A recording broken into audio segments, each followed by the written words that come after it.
Welcome to Through a Glass Darkly Radio. You're listening to us on United Public Radio. The intro music that you heard was Mark of the Doomslayer by Carl Casey at White Bat Audio. And today, we are pre-recording today. So if you have any super stickers or super thanks, I won't, be able to display them, but I just want to let folks know in advance as I am traveling somewhere in the United States at this time. So today's guest is another amazing one. Daz Smith is an artist, graphic designer, author, and active remote viewer who works with some of the most recognized operators and researchers in the field of RV. He also runs several large information websites on the subject of remote viewing, and he edits and publishes a magazine covering the latest breakthroughs in remote viewing from the standpoint of protocol, application, and analysis. Daz, welcome. How you doing, my friend? Hi there. It's great to be back and to chat with you again. Yeah, it's I think the last time we talked maybe back in February or January or something like that. Yeah, I think it was January. Yeah, we recorded in January. It probably appeared in February. So excellent. Yep. All right, so this is a slightly, not slightly, a much larger audience. So a lot of folks might not be familiar with their work, even though with your work. So even though they should be. So why don't you just give folks a quick background of who you are, in addition to kind of the little scraps I gave them in your bio. Okay. Yeah. Where you're from, how you got involved in remote viewing, and kind of what you're doing today. Yeah. Okay. Wow. It's been it's a long journey. I've been a remote viewer for, I think, around about 28 years now. But before I was interested in the subject of remote viewing, I spent pretty much my entire life from the age of, I can remember as far back as 8 years old onwards, essentially being addicted to and interested in all things esoteric. So I spent my pretty much my teenage to adult life researching this. I started formal training in classical psychic techniques, probably around about the age of 12 or 13, reading books, and then my mother teaching me a few things on the side. At the time, she was a clairvoyant healer, medium, and she was the person that was running the spiritualist church, which we attended. When I was around about 15 years old, I took formal, proper classical training. So I trained in clairvoyance, mediumship, divination, tarot, healing, pretty much everything that I could get my hands on back then. Around about from the years 1989 onwards, I started getting into UAP research and UFOs quite heavily here, mainly because the crop circles in the UK, we saw them all in the papers. And I was interested. I was like, whoa, what's happening in here? And I'm quite lucky because I live in a city called Bath. And it's literally just half an hour down the road from all the major crop circle, Stonehenge kind of activity. So when I was 19 years old, I got into the crop circles, and that led me into UFOs and ufology. And I got stuck into that until around about 2005. And then I kind of thought, well, I pretty much have every video, every book, every available freedom of information that document. I know they exist. There's nowhere else to go from there. So I dropped mainly the UAP research and just carried on with the remote viewing. And I've been, as I said, I've been training in remote viewing for 27 years, and now doing it as my full-time job, and enjoying seeing the far reaches of the universe, really, with the skill that I have. Okay, now when you said you received formal training in mediumship and divination and all that stuff, what does that mean? Is there like a formal school? Is there like a formal group that does this stuff, or is it a group that's not known to the rest of the world, that's a little bit sequestered? Yeah, if you could explain some of that. Yeah, sure. For most people, you can usually go to, if you have any kind of spiritualist groups or any esoterically based people in your area. As I said, I was part of my mother's spiritualist groups, and they essentially held these classes. So they had teachers come in, and you would go down once or twice a week with a group of people, and you had trainers coming in and teach about crystals, about channeling, mediumship. and you would take a year or two's training in all the different aspects of that, and at the end of it come out with not an official accreditation, but you'd have experience in a certificate, and you'd know which area worked best for you that you could then focus upon if you wanted to for with your research. And at that point in time, just going back to when you were a teenager, where did your particular talents lie before remote viewing, before all that started? Yeah, that's a good question. I think the telepathic connection was my strongest when we did the experiments on telepathy connections. Yeah, that was definitely strong, and clairvoyance, which makes sense now. Actually, that's a good question, because I haven't really thought about this kind of stuff, because it's deep in my dark past. But that makes sense now that I'm doing the remote viewing, because it's the closest thing to what I'm doing, with remote viewing. I kind of like the mediumship, and talking to dead people. And I used to see kind of dead people and spirits, all kinds of stuff, and not, I'm talking all kinds of weird stuff, like fairy type stuff, all kinds of weird entities like stuff everywhere. But all that kind of stopped for me when I went into remote viewing research, because I didn't concentrate on it anymore. I kind of blocked that side out and focused, like a laser on remote viewing, that I don't really get any of that other stuff anymore. Because one thing about that classical stuff, which most people find hard, and which is completely different from what I'm doing remote viewing, is that it's all quite spontaneous, and that your instances of intuition and seeing dead people and all this kind of stuff, although you can kind of affect it to happen by being in the right state of mind at the right place and time, the majority of the things that happen are more in control of the universe than in control of you.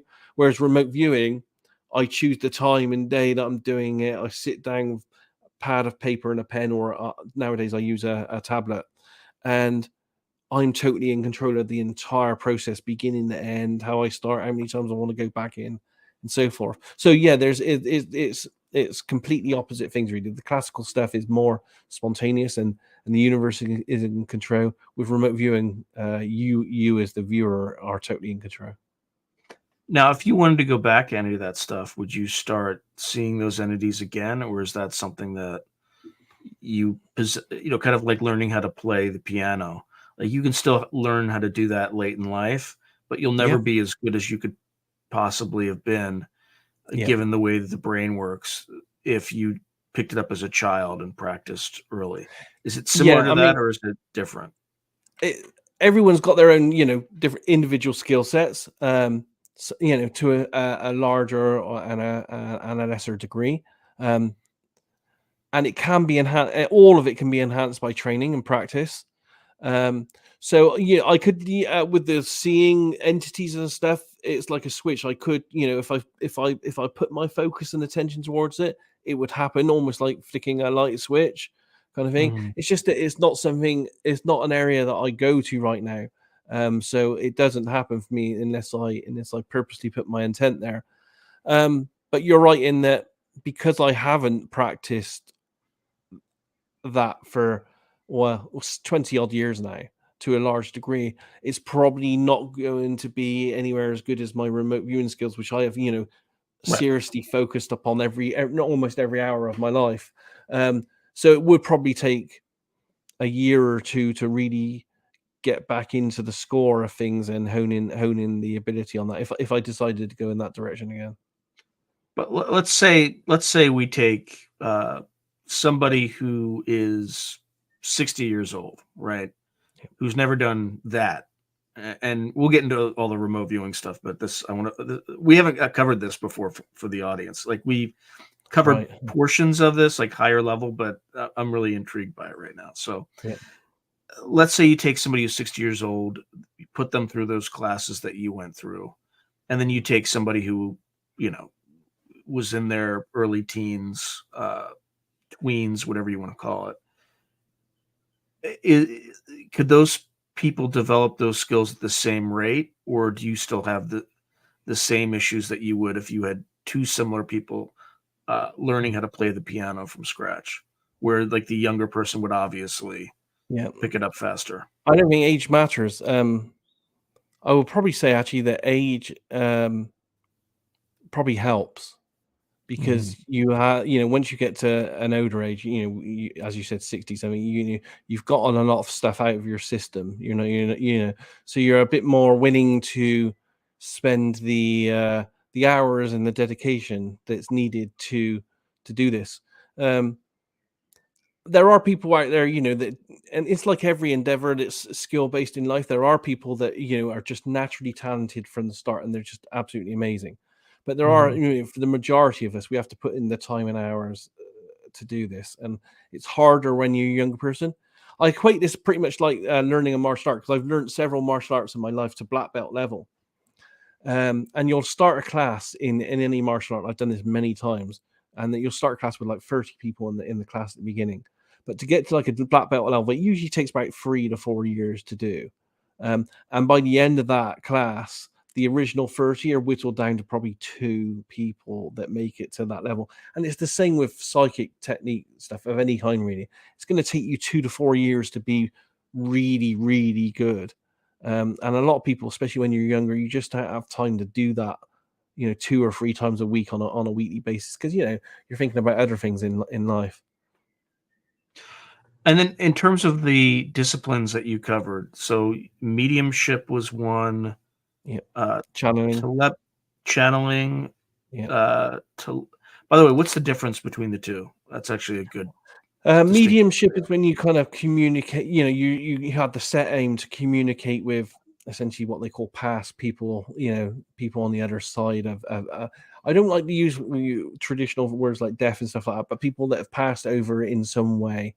Channeling is where you can is very similar, but it's like a slight different frequency in that you're essentially going out to anywhere in the universe and you're communicating with all different life forms. And there's a myriad of life forms out there from non-humans to aliens, interdimensional type beings, and even like earth-based weird kind of creature type things. The stuff that you see in fairy tales. Like trolls, demons. You know, all that kind of stuff, fairy type creatures, gnomes, all that kind of exist on all these different levels of being. So yeah, channeling means so channeling's more like going out into a zoo, and there's a Mhm. whole zoo of all different kinds of things out there. Whereas mediumship is more like going to a human based zoo, and it's just humans that you're dialoguing with. Okay, and then was telepathy a whole discipline, or was that just determining whether people had That capacity? was just several experiments that we developed over time as part of the classes, and there were other classes as well, like divination. And we were taught all kinds of things, how to use crystals and that kind of stuff, and sound, for example. Well, sounds quite good for healing and for meditation and stuff. Meditation were great classes, but for divination, we did like things like tarot. I trained in tea leaves. It's kind of pretty classical stuff. Reading sand, even sand could be read. To be honest, from my research over this for my entire life, you could pretty much pick anything in the universe out there. And I'm thinking, my post-it pads here or anything, you could chuck bones in the air and see how they feel.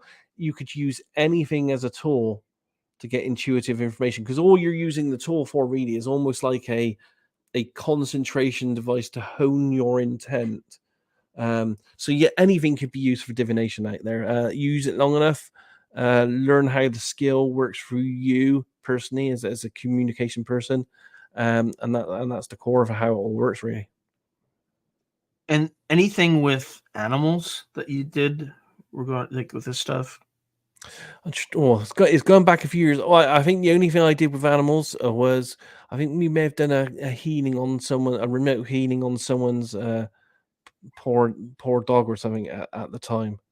Yeah, we did. Well, I did lots of healing actually there in physical persons. I mean, you don't touch the people, but you're in close proximity like that. When you go like that, you can actually feel or if you've got some kind of psychic ability, you can actually feel the tension between uh your fingers. You can feel like there's something energy there.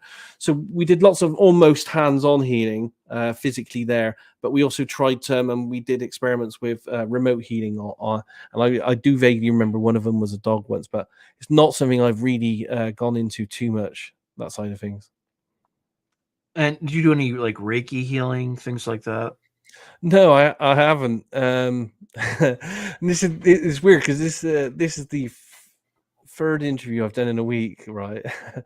And it's really strange how this kind of stuff happens. I know. Because With me, it routinely happens. Routinely. because I've Yeah. never really been into to Reiki at all. Um, Yeah. and no one's ever asked me a Reiki question. But in the last three interviews I've done in a week, every single person's asked me about Reiki. And it just so happens that we do projects for a group I run called the Hellfire Group, which is Mysteries Projects. And the project we've just finished, which we're compiling the video on, which is just about to go live in a week's time, just happened to be I was tasked with remote viewing the source of Reiki. So it's just weird. Like in 27 years, no one's ever asked me a Reiki question. In a week, 3 interviewers have asked me Reiki stuff, and it just so happens I've just done a project on Reiki. Yeah, so that's not a coincidence, clearly, right? So there's No, something there's it's something you need to do mind-boggling. with there's something you Yeah. need to do with Reiki.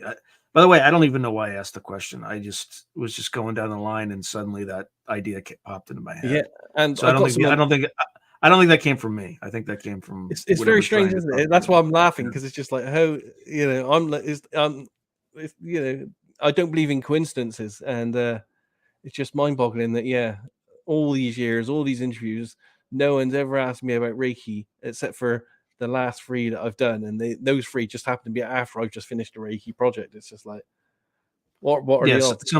something's. Absolutely, I, yeah, I yeah, mean, I mean, I give you another example. This happened to me with your colleague Edward Reardon. We were I had like a dream where this guy Puharich, the name like yeah, appeared, and I started, I said something to him about it, and he's just like, I just did a remote viewing on the yeah. Council of We did, yeah. Nine, and like, here's his book. He pulls a book off the shelf.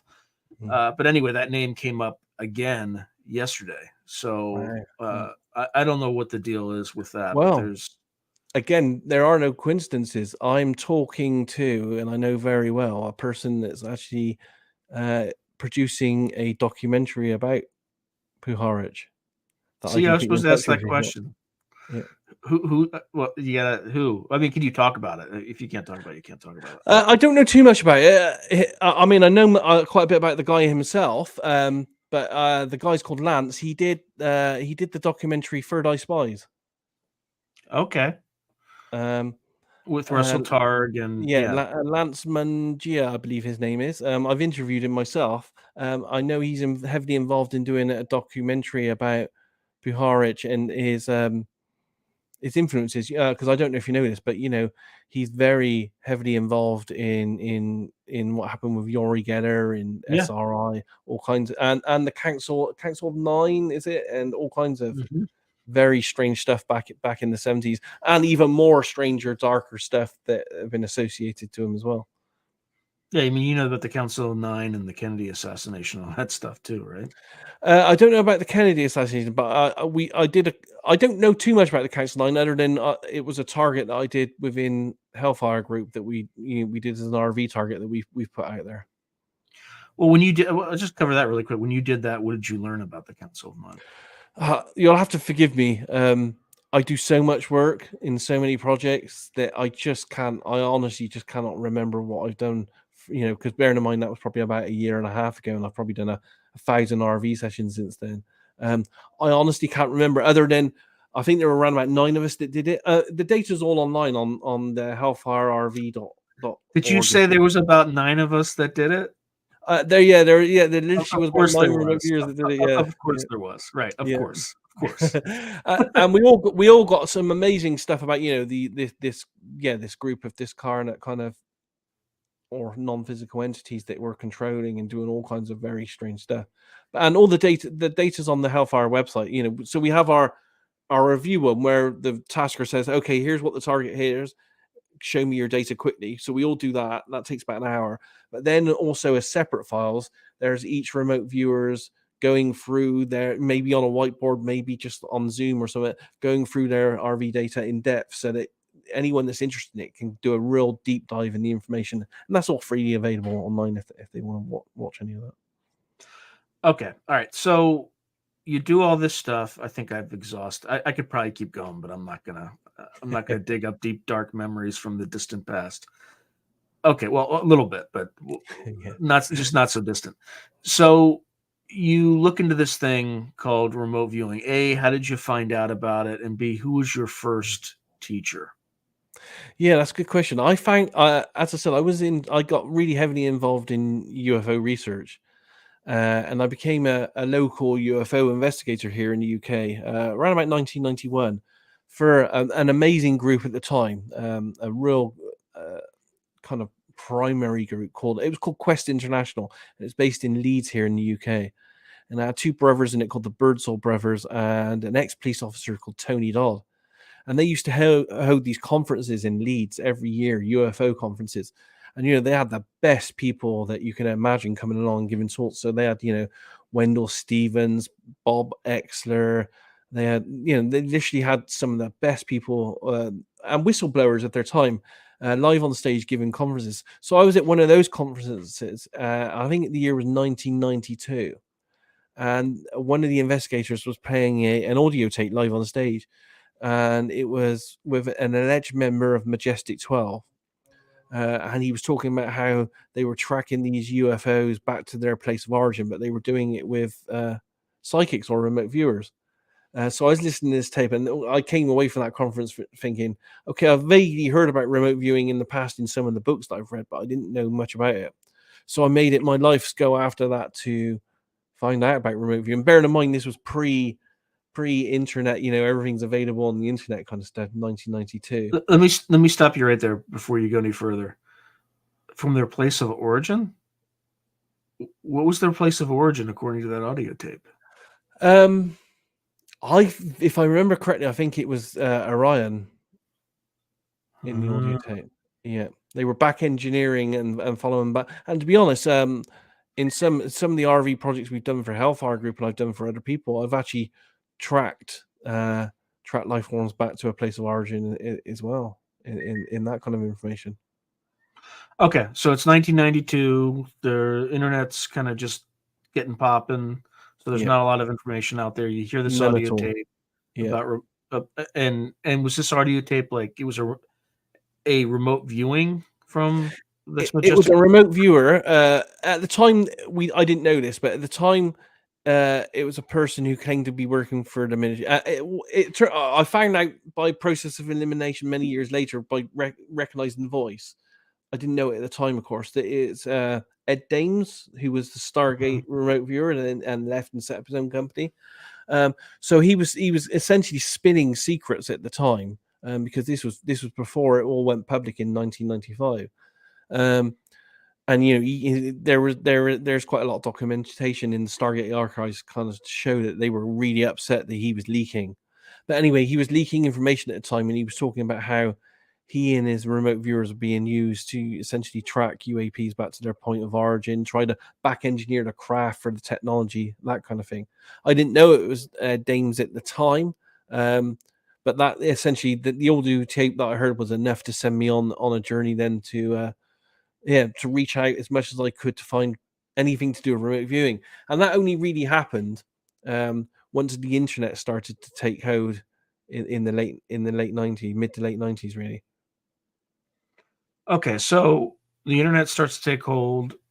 What action do you take next to try to learn it? In the early days there, bearing in mind that the internet was really young, when you had a 14.4 modem, so it took, when you wanted to view an image, it took like 5 minutes for a single image to fill your screen. There were a couple of early internet-based remote viewing groups that met or asked questions and talked to each other over email. One was called Stargate. And I just happened to find that. I don't even know how I found it, but I found it online somewhere and joined this email kind of communication group with many others. There were probably about 100 of us at the time. And it had a couple of the ex-Stargate remote viewers on there as well. So they were given snippets of information. And I just happened to come across and start a conversation with a man called Lee Culver, who claimed to be ex-special forces. And he claimed to be, at the time I was speaking to him, training medical techniques to the military in Russia. And Mhm. he mentioned me one day. He said, "I'm on my way over to America. I'm popping off back in London. I'm at Regent's College. I'm going to do a 4-day course in remote viewing." Um, and at the time, I was unemployed. I was between design jobs. So he said to me, "I know you have no money, but if you can make your way to London, I'll train you. I'll train you for free." Um, and that's essentially what happened. I managed to get enough money to get to London for 2 weekends. The course was on. He trained me for free. To be honest, I've never spoken to him since or anything. He just went his own way, and I kind of went my own way. But it Yeah, because if you look for him online, he's hard to find, but he's doing, like, a lot of cryptid stuff in Georgia he or is, something. yeah, and he does Yeah. like he still does like emergency tracking and emergency medical techniques, all kinds of weird stuff like that. I mean, when I spent time with him, you can kind of tell by the way a person moves, especially if they've had special forces training and military training. You can tell by the way they move themselves and the way they move.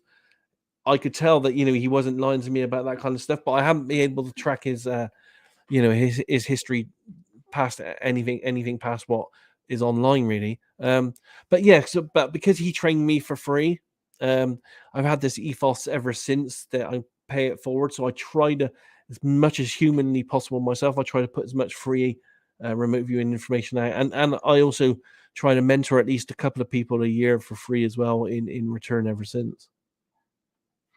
Okay, so you take this 4-day course. Is it similar to the coordinate remote viewing Yeah. protocol, or was it a little bit different? Was it, like, more like ERV, or what was the first foray that you had in remote viewing? What technique were you trained?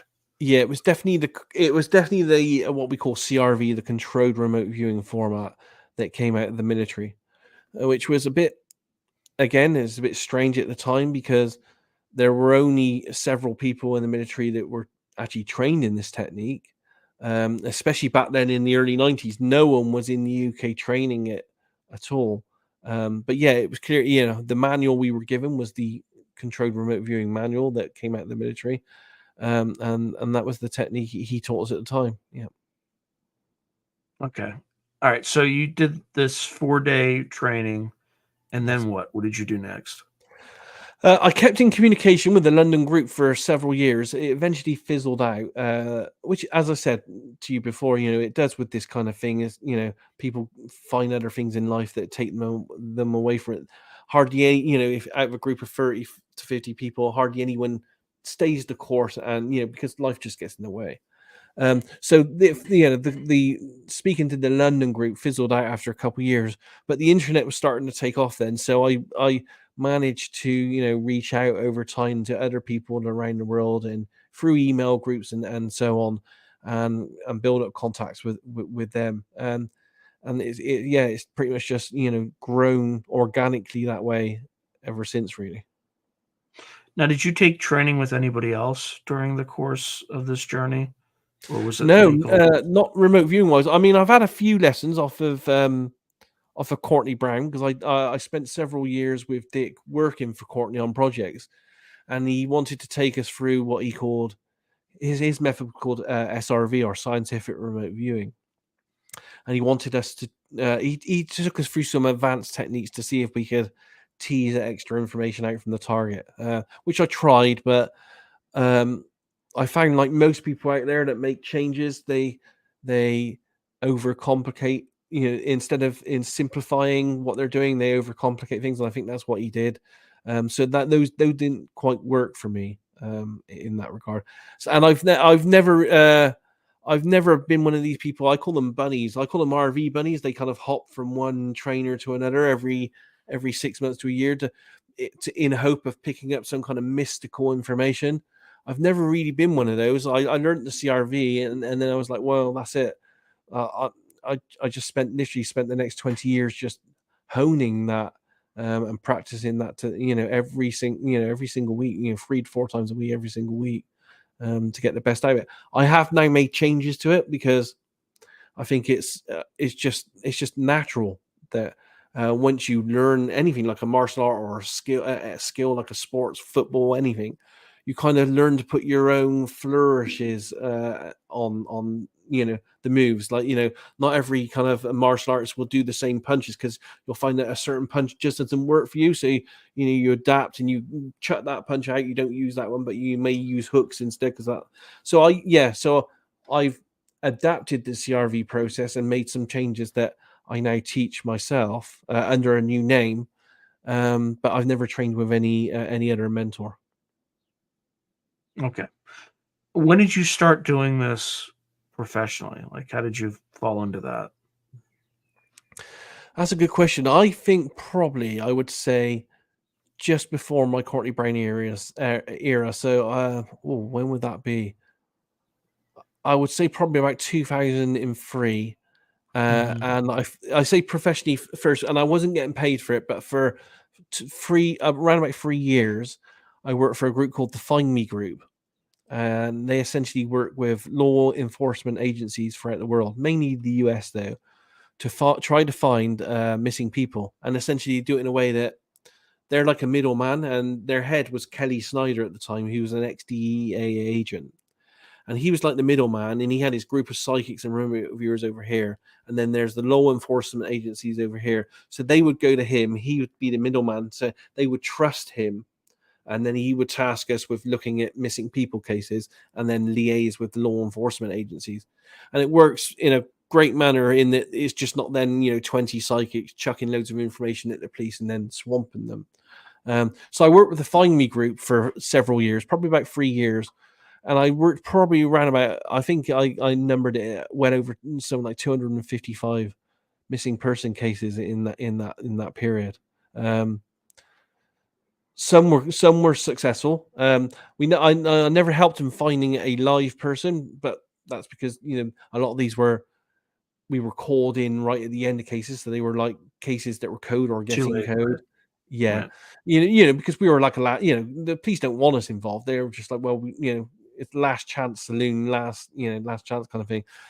But so I never helped find a live person, but we did help find a few bodies and missing people, which I'm satisfied with, because that still gives closure to the families. And we did, and I still have several letters from some of these police chiefs saying, it's only because of you guys that we found said missing person. And Mhm. I didn't get paid, but in some cases, from some of the police forces, and even from I worked a case for the Royal Canadian Mounted Police, for example. Just as a friendly gesture, they used to give you a mug or a cap, when they're kind of hats and stuff like that. So I had several of those as payment for helping out on those cases. So I would say that was my first foray into professional work, and then I moved on to working for Courtney for I think Courtney Brown and Farsight for about 8 years on projects. Okay. And then of those cases that you worked on, what percentage do you think you help solve? I guess is the you Yeah. can interpret that in any way you want, but Yeah, I did speak to Kelly about this probably about a year ago. I asked him what his, I went back to him after probably about a decade of working with him, and I said, people ask me what are your success rates. He claims to be around about 30% success rate in helping with missing person cases right now. I don't think it was that high when I was working with him, but and I can't solidly say what those figures are, but that's what he's claiming. So that's a pretty astounding rate if that's what he's going for.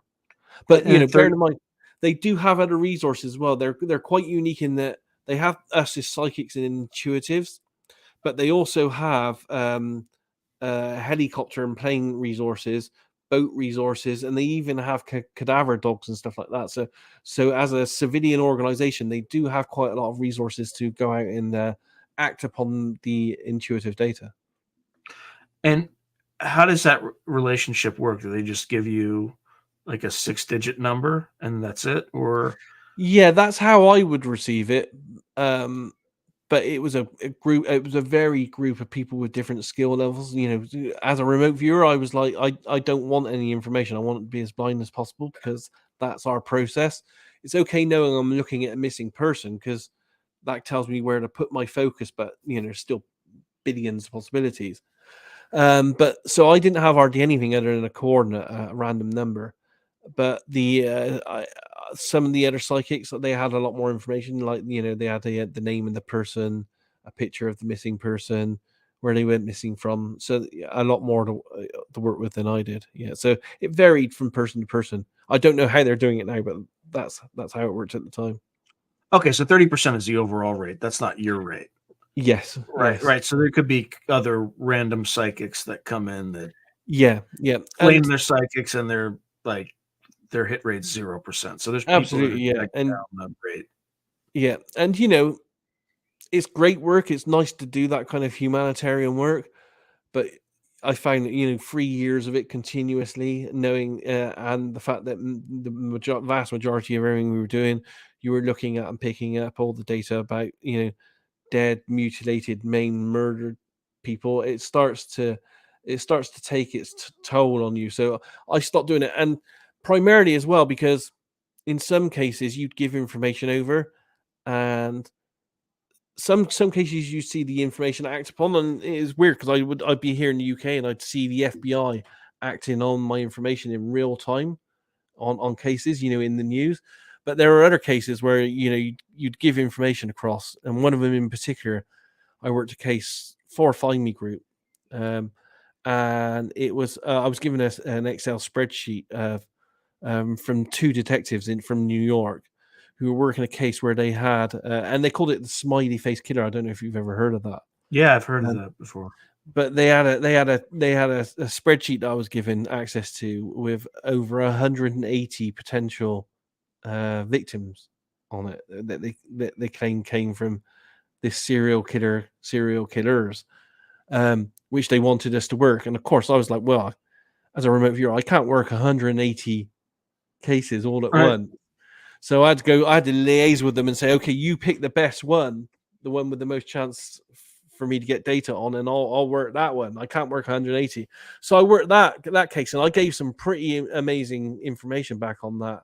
Well, I thought it was pretty much amazing information, and I'm not sure it was entirely acted upon.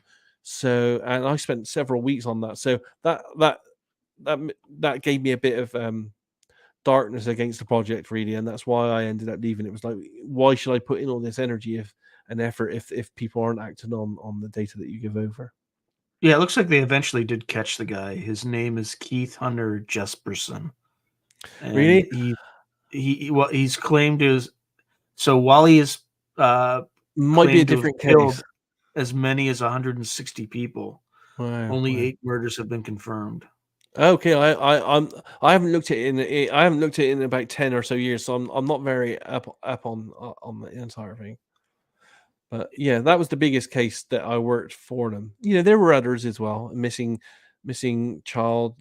One was a missing baby. And most of the data came in from the psychics of the parents had just chucked the baby in the trash, kind of thing. So you work things like this, and it's just really horrific stuff. That yeah, after a while it took a toll. So I haven't worked many of those cases since, to be honest. But that's because we're so busy doing everything else as well. Yeah, they're. I, I mean, I think that guy was the happy face killer, Yeah, but I don't think that's the same one. The data I got, which I gave to the New York police chiefs, I actually saw probably about 5 years ago. I saw they actually released a TV series called Smiley Face Killers, where they actually had the two New York detectives looking into several cases actually on this TV series, is and that there Kevin Gannon and Anthony Duarte? that sounds familiar. Yes, um, Okay. and I think their theory years later actually mirrored the RV data that I gave them many years before, that it was an organized network of people that were doing this as part of some kind of very strange underground secret society ritual type thing that was going on, because it also spread to other countries. We also have very similar cases of young men being, it's always young men of a certain age, in of an age range of like something like 8 years, dying all under very similar circumstances. So they're always found in water and rivers after a night out, all very very strange coincidental stuff. So yeah, I gave them all the data on that. and I don't think it was acted upon to the best that it could. So that made me a bit jaded, and that's why I left that group. Not just because of that, but for other reasons as well as the weight of the whole thing. It was just never ending, and it still is never ending. I get requests every single week from people privately to find missing people, and you just, and I don't do it now because independently it would be, I would be more of a hindrance than a help, because I know from my research in these matters that the police get hundreds of these calls and clues every week, and they have to look into it. So, and the vast majority of the people that claim to be psychic aren't, and it's just false information.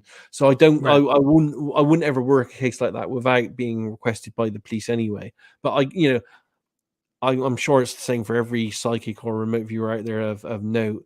I do get at least 2 or 3 queries every week of, can you help me find my brother, friend, boyfriend, girlfriend, all that kind of stuff. And I just have to, I'm sorry to say it, but I just have to point them all in towards Find Me group and turn the majority of them down. What did you learn about the smiley face killer or killers? Was it one person? Was it a group? Was it? It was definitely a group that organized themselves through a bulletin board system that were distributed throughout all the major colleges in the US and further. And it was some kind of very strange secret society initiation program, almost like the kind of things you hear about, the Skull and Bones type society, kind of weird kind of initiation, kind of dark. And they had this kind of dark kind of magic kind of elements to it as well. So very deep dark stuff. I can always find out the RV data on that and pass that along to you if you're interested in reading it. I do have it on my computer here still. Yeah, that's fast. And is it still ongoing, or did it stop? I think it's all still gone good. As I said, I a couple of years ago I read of about 20 cases here in the UK of young, and it's, the press started picking up. It was like, oh yeah, and even in my hometown here, we had young men of the exact same age that I looked at with these cases, all mysteriously dying in or near water after a night out, and all this kind of stuff. So it's like I think it's a big worldwide pattern that hasn't been fully investigated yet. For the victims, what are the characteristics of the victims or the commonalities? They were all male. They were all in higher education. And they all had it was a very kind of tight age range of it. They were always found in water, even drowned, even and mainly intoxicated, and even the ones that were like champion and captains of their swim teams were all found there as well. And it was always under very strange circumstances. In the early days, in the areas near the where they found the bodies, they used to find smiley faces, like the acid house kind of smiley face, kind of smileys, painted on surfaces and stuff. I don't know if that continued throughout, or if anyone continued looking for that, or as part of the symbolism behind this. I don't know. To be honest, I don't think anyone's looked at it fully, but I do know that the 2 detectives were still looking at it, because I spoke to them a couple of years ago, because I reached out and said, look, did you actually ever get my remote viewing information on this? Because it was I said to them, I just saw your, because it sounds oddly specific. Yeah, I just saw their TV series, and I was like, damn, my information that I got years before matches what you're talking about in your TV series. So I reached out and said, did you actually get my RV information? Because it's got so much detail in there and how they're working and everything. And he said to me, no, I didn't actually see it.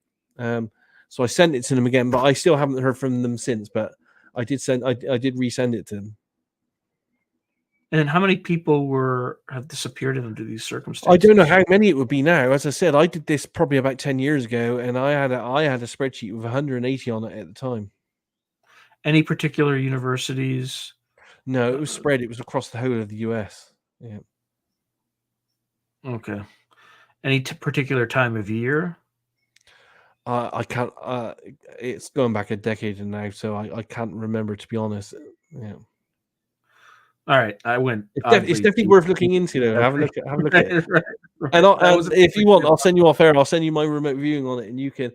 It's very, I had some very strange stuff of, how this secret society would work, and how even how they can contact each other through this. It wasn't even using the internet; it was using some kind of arcane bulletin board system and stuff. Okay, so you did a lot of pro bono work for law enforcement. What? How did your kind of RV journey involve or evolve after that? I then hooked up with myself and Dick hooked up with That's Dick Algier Dick or Algier, Algier? yeah. Algier. Okay. He's now in. We're both with other remote viewers in future forecasting group.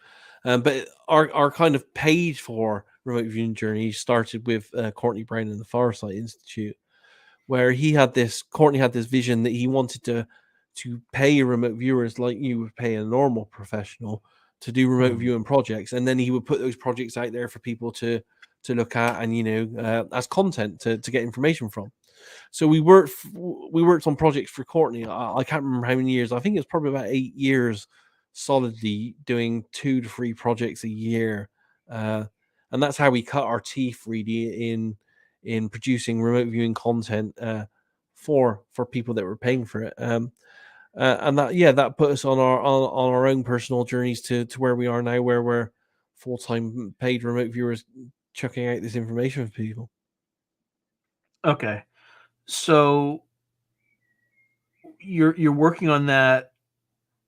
What sorts of clients, like industries, things like that, are hiring remote viewers right now? I don't know too much about the personal side of things. I get people contact me all the time wanting to hire remote viewers.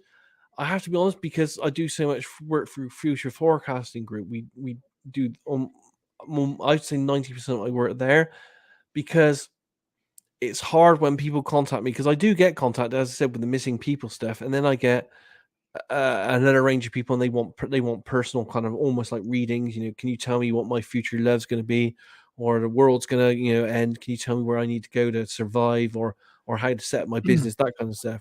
And I do occasionally also get uh, at least once a month get companies approach me. Can you help me look at what my competitors doing in the future and how to beat them and this kind of stuff?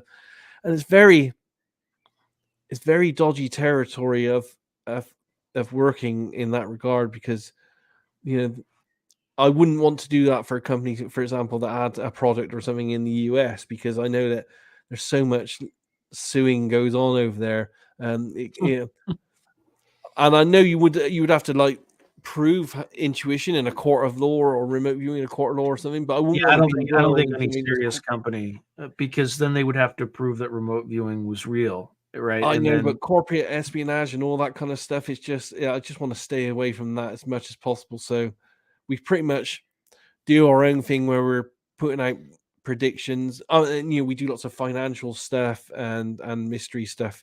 So we are staying away from private clients more than anything as remote viewers. I know a couple of companies out there that do work for private clients, and they are working with corporations and businesses, primarily in Europe, to help teach them, as so they teach the project managers within these companies to actually listen to their intuition themselves, and to be a bit more intuitive in regards to their own projects. But myself, I've steered away from that as much as possible, the private companies and stuff, because just because of the mess of it, the liabilities. I've done several. I have to be honest. I've done several paid projects looking Mhm. at products that have primarily problems in the production stage, to try to work out where and why the error is happening. With some great success in that. Yeah. Okay, so folks who are just joining, you're listening to Through a Glass Darkly Radio on United Public Radio, and I'm chatting with Daz Smith, who is a professional remote viewer. And okay, so you've done all this stuff. You are working at Future Forecasting. There are things that have come into your possession, and we're not going to discuss it now. But I think back in January, and then the episode would have appeared in February on my channel Through a Glass Darkly with Sean on YouTube, you talked about coming into possession of the notes of Pat Price, and you were going to potentially release them sometime in January, but you haven't released them yet. Yep.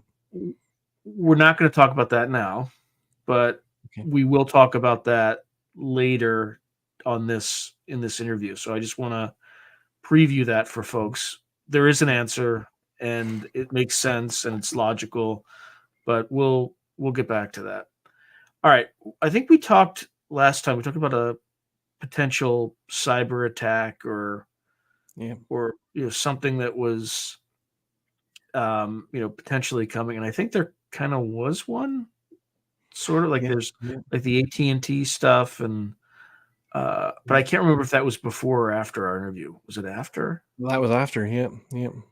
Okay. And what happened?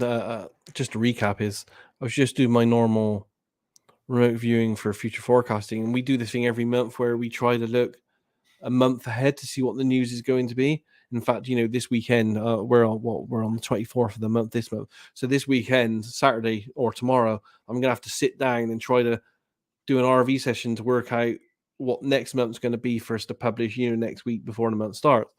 So we do this, and I was just doing one of these one month, and I had a flash image in my head come through, and I was like, "Whoa, what is that?" I'm going to follow that. So I decided to go off tangent and follow to see what that was. Essentially, I just wrote down, I think, around about 5 or 6 pages of information about how I could see how these Chinese men, general kind of types, were planning a free-stage attack scenario, and they weren't actually going for it, but they were actually in planning stages for it. I think the right word would be like they were running simulations of how it would work. So it was essentially a free-stage attack scenario on mainly the US, using first a cyber attack, but then following up with actual armed attacks on the coast and through infrastructure networks and stuff. So I just happened across it really, and I just followed it a little bit to see where it would go and what was entailed. I think I spoke to you about it and several other people. I did have a conversation with someone who's very well connected in a Pentagon government think tank, who also asked for me to send the information across to them, so they got it as well. Was that before or after our interview? I'm just trying to think. It might have been before. Okay. Yeah, I can't remember. As I said, everything all moves into one for me with all this at one stage. But I did give him the information as well, because he was very keen to see what happened with the information. I shared it with you, and I shared it with 2 or 3 other people, but I didn't really largely disperse it out there. And I think we cut it from the future forecasting monthly thing at the time, because I was like, whoa, I don't know if we should put this out there, because it just felt a bit dodgy at the time. But yeah, months later, I think earlier this year, we started seeing lots of reports. I started seeing lots of reports on Twitter and in the press about how these huge infrastructure attacks were happening in the US, which was perfect feedback for me, because it was just like, okay, that is exactly the type of scenarios that I felt that they were simulating at the time. My only hope is that the rest of it doesn't come true, and they don't actually go farther than simulations and do the 3-pronged attack that I was writing down, because I think one of the prongs was some kind of nuclear type missile that was smuggled in coastally in cargo, in a bit like cargo crate, not crate, but one of the big containers. But I felt that I didn't feel that it was going to do the the big nuclear attack type thing. I felt it was more of an EMP type weapon over a major city. It was It was West Coast, right? It was the. Again, I'm sorry on this. I sent you the data at the time. I vaguely, it all these sessions merge into one for me after a point. Yeah, I mean, I think just it was, yes. From an analytical standpoint, that's what. Because if you step back and try to piece it all together, the ideal scenario for them to do something like that would be in concert with an effort to take Taiwan, right? So they would cause as much chaos as possible on the western coast, right? Western Yeah, U.S. so that yeah, our response time was retarded in some way, yeah, right? Uh, and then I think there was some other kind of attack. I can't remember what the name of the attack is off the top of my head, but I think it's definitely being actively monitored. And with the Chinese right now, I think this is day 2 of their drill, quote unquote, around Taiwan. But they've encircled Taiwan with their ships right now. yeah, And if they leave in about, you know, by tomorrow, then yeah, it was probably a drill. yeah. But if they stay, Mm. and they're kind of passing through the window. The window, Yeah. I don't think they're going to do anything in May, Mm. but they could just choke off Taiwan for 3 months and then Yeah. commence things in August. So we're Yeah. not out of the woods yet. And the other thing too is our media is so controlled right now Mm. that, of course, it's going to be presented as a simulation, a Yeah. drill, Yeah. whatever. And by the way, that serves the Chinese well too, because they can use it to get assets into place and all that stuff. There's Yeah. also rumors that our Secretary of Defense disappeared for 2 days, but this time not due to incompetence like it was the last time, but due to again, these are all rumors. I have no idea Yeah. where Yeah. so they could 100% be old wives' tales, but Mm.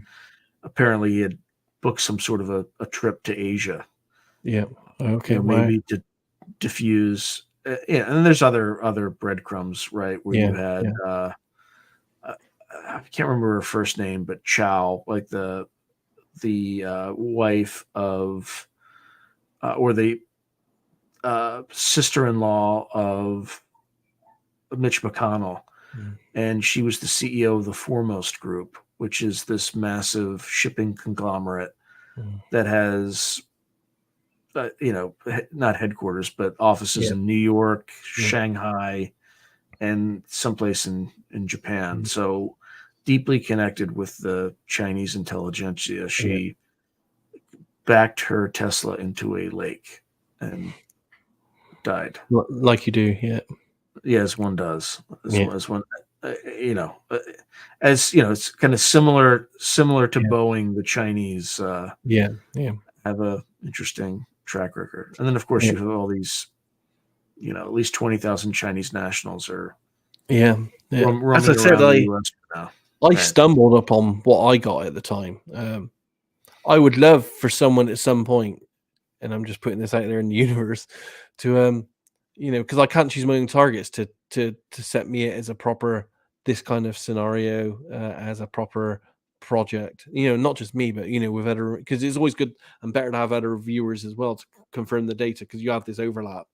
I would love for it to be a proper project that was set to me, myself, and people I know at some point. It's just waiting for someone to do that, to see if that what we would get on this type of scenario happening. But yeah, as we've discussed in the past, I do think that we are coming up very soon, time wise, to some very big events that we in Future Forecasting Group have kind of numinosity kind of wise picked up accidentally in our RV. And we've had a lot of stuff. It's very weird. Like whenever we were looking at the cryptos for a year solid, we saw, because we did try to determine charts for the cryptos with our remote viewing. It's going to go up and down over a period of time.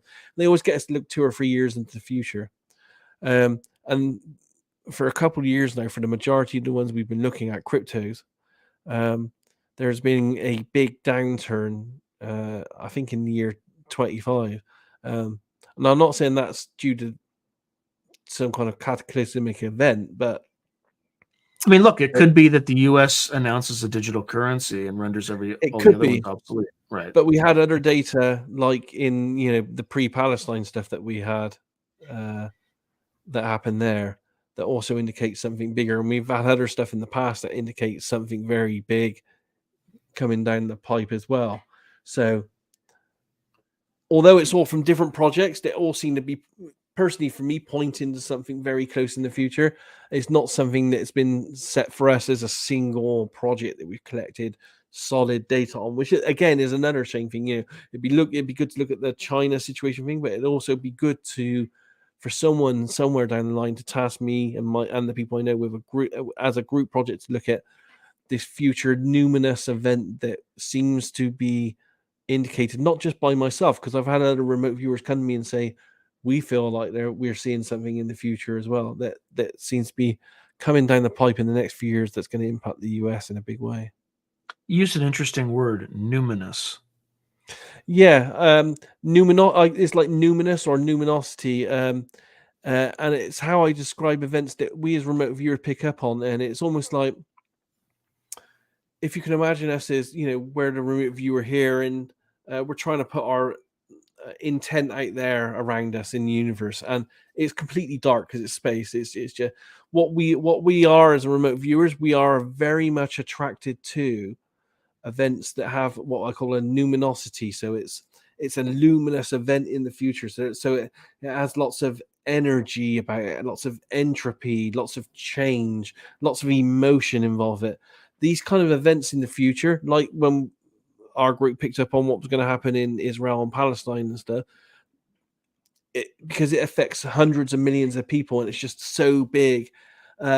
No matter, even if our target is something else, and in that case, our target was meant to be looking at future medical technology, but all of us as remote viewers all described the exact same event. It was a few weeks down the pipe because it's just so big out there in what we call the universe or time and space. Yeah, so I use the word numinous. It's an event that's got lots of entropy, energy, emotion, and it just glows out there in amongst everything. And your subconscious is like, as a remote viewer, you kind of launch your subconscious out there and is looking around. It's like, oh, look at this event over there. That's really interesting. Look how bright that is.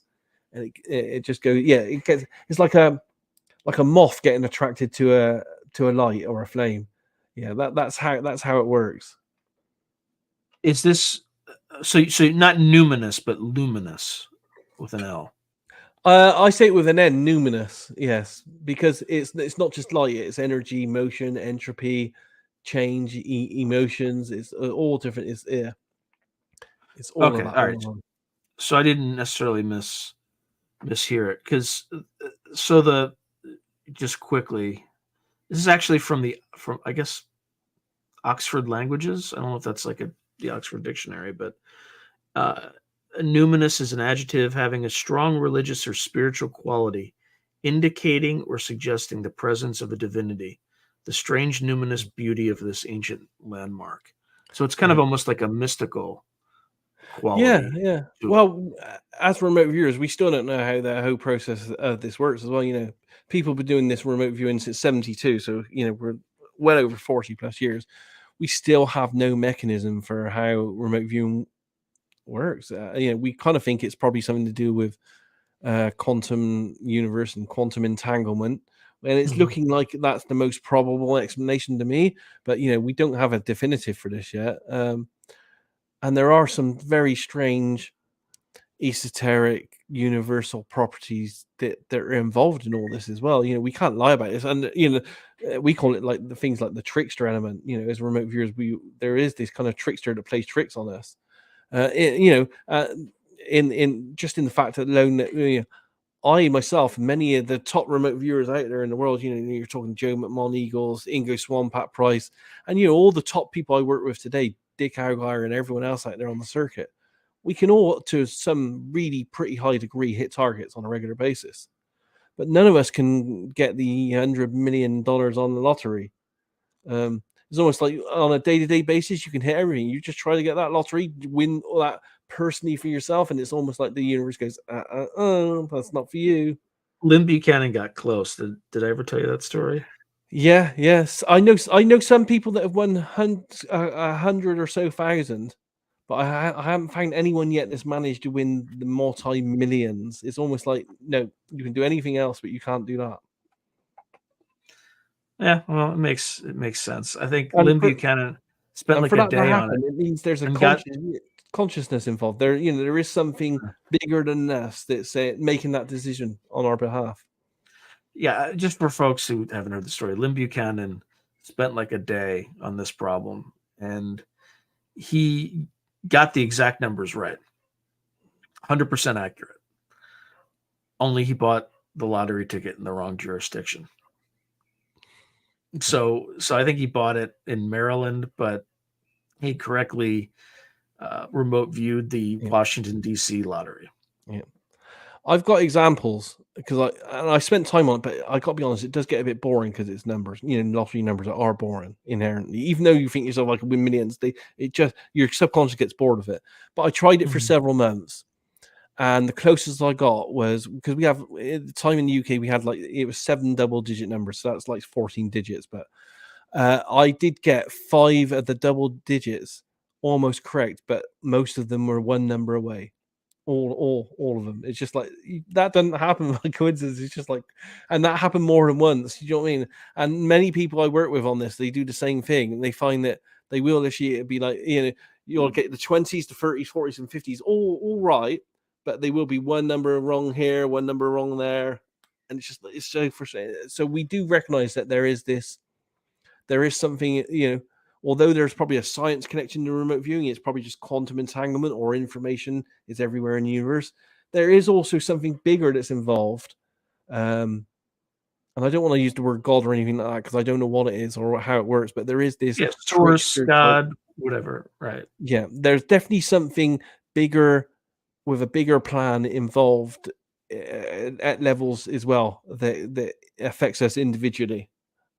And I say to people now that I'm actually convinced that the RV process that I'm going through that works through me is some kind of living life force type energy that exists everywhere in the universe. A bit like, and I know it's going to sound weird to most people, but the closest way I can equate it is to the Force in the Star Wars film. I truly believe now that there's this force of information, love, and creativity, all rolled into one kind of non-perceivable or non-seeable thing that exists through everyone in the universe. And me, the remote viewer, I'm just tapping into it. And because I've spent 27 years tapping into it, I'm just a bit more keyed up to how it works through me because I've spent time concentrating on that. And that's all it is. We all tap into it in different ways. Some people with creative writing, some people with music and poetry.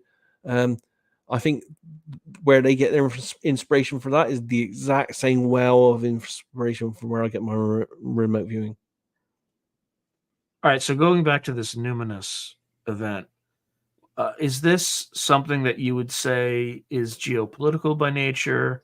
Would it be something that has some element of non-human intelligences, so related to disclosure, to contact, all of the above, or a bunch of just discrete incidences that build up into something big? Or all, again, or the above, who knows? Yeah. All the data that I've seen so far, and as I said, it's spread around different projects, because it comes in bits and pieces where it's not meant to.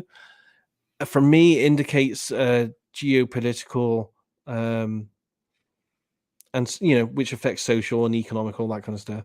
Rather than it's not non-human intelligence disclosure. It's not that. It's a big event that has. And it seems to have severe impact on the US. It seems to be US centric. I have to be honest. I do see. I have got data that indicates tracks of weapons coming from Europe. So it breaks out in Europe and other areas. But the big majority and the big impact zone that seemed to have been indicated is in the US for this, in the data that I've seen so far.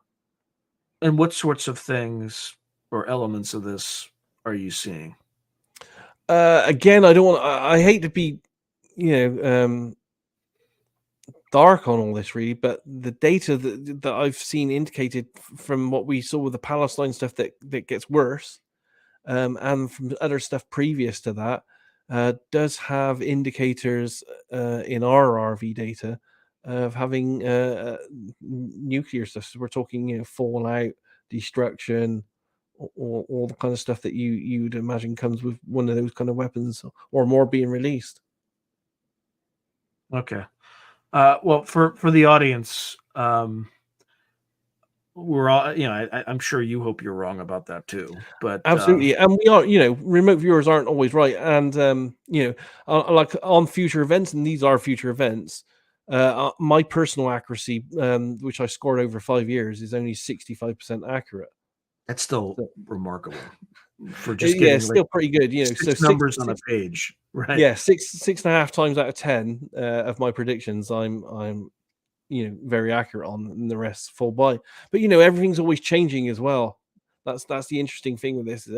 Future is not set yet. It's very malleable, which is why I think I accidentally picked up on that Chinese kind of simulation stuff, and how I'd like to go back and redo it now to see if it's changed in any way. Especially as I gave the information to some people, and as I said, I sent it to someone who's head of a Pentagon think tank and so on to see. You never know if your information goes down the line, if someone acts upon it, something else gets in place and then changes the future in some way. I don't know. Are you But able to say which think tank that was, or is that no? no, probably not right now. But no, Okay, I'm not going to push on that. I yeah, understand. yeah. Okay, so in terms of so just for the audio, are you familiar with Christopher Robinson? Do you know who that is? The name sounds familiar, but no, I don't remember off He's the top of my British. head. He's British. He's English. He The was psychic. uh, yeah. I don't know if he's a precognitive dreamer more Ye- specifically. yes, I know the guy. Yes, I Okay, remember now. He so did 911. Yes. yeah, well, you saw. I mean, he did the Lockerbie bombing. He saw Yeah. he's disrupted IRA bombing plots. Yes. All that. I mean, he worked for MI5 and MI6 for 30 Yep. years. So, just to make the audience feel a little bit at ease, I mean, well, I'll lead with the bad and then end with the good. He also sees a bunch of similar chaos over the next, 18 months, several years, but he does not see any nuclear events yet. Good. Yet. But we'll we'll see. We'll see. He also As I has said. a pretty firm prediction on the U.S. election, but I'll just leave that Oh. for the episode. Oh, that'd be a good win. That's something I haven't done yet. We tried the last two elections. Terrible results. Every and in fact, the last one, the Trump and Hillary one. Every remote viewing people I know, and I know about 6 different groups that were at that target. Every single one of them got it wrong.